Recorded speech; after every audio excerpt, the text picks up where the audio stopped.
इसलिए वीडियो को मुकम्मल देखिएगा। लेकिन वीडियो में आगे बढ़ने से पहले नए आने वाले दोस्तों से गुजारिश है कि हमारे चैनल को सब्सक्राइब करते हुए साथ मौजूद बेल आइकन को दबा दें।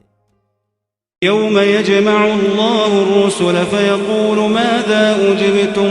क़ालू ला इल्म लना इन्नका अन्त अल्लामुल ग़ुयूब إذ قال الله يا عيسى ابن مريم اذكر نعمتي عليك وعلى والدتك إذ أيدتك بروح القدس تكلم الناس في المهد وكهلا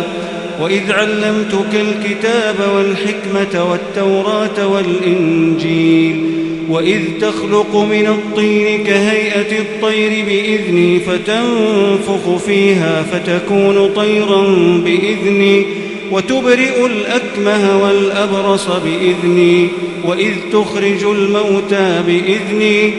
وإذ كففت بني إسرائيل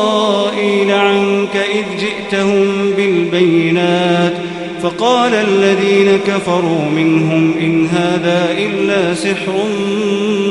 مبين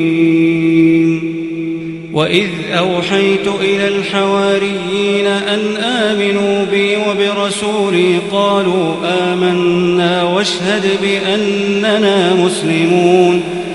إذ قال الحواريون يا عيسى ابن مريم هل يستطيع ربك أن ينزل علينا مائدة من السماء قال اتقوا الله إن كنتم مؤمنين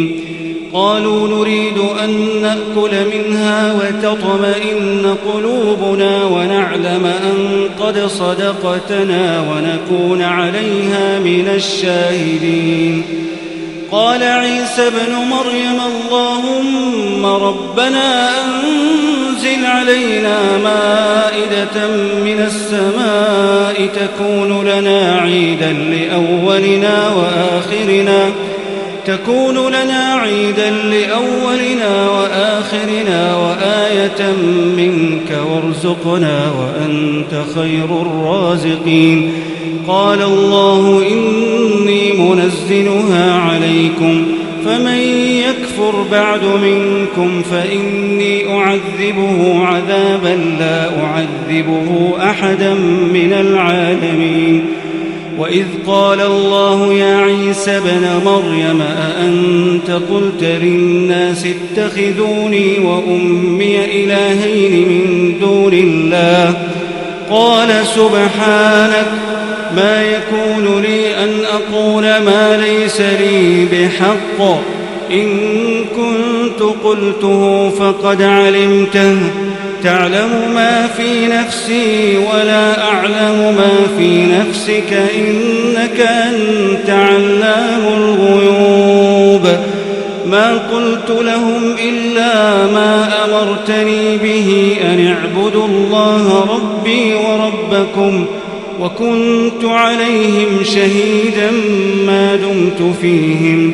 فلما توفيتني كنت أنت الرقيب عليهم وأنت على كل شيء شهيد إن تعذبهم فإنهم عبادك وإن تغفر لهم فإنك أنت العزيز الحكيم قال الله هذا يوم ينفع الصادقين صدقهم لهم جنات تجري من تحتها الأنهار خالدين فيها أبدا رضي الله عنهم ورضوا عنه ذلك الفوز العظيم لله ملك السماوات والأرض وما فيهن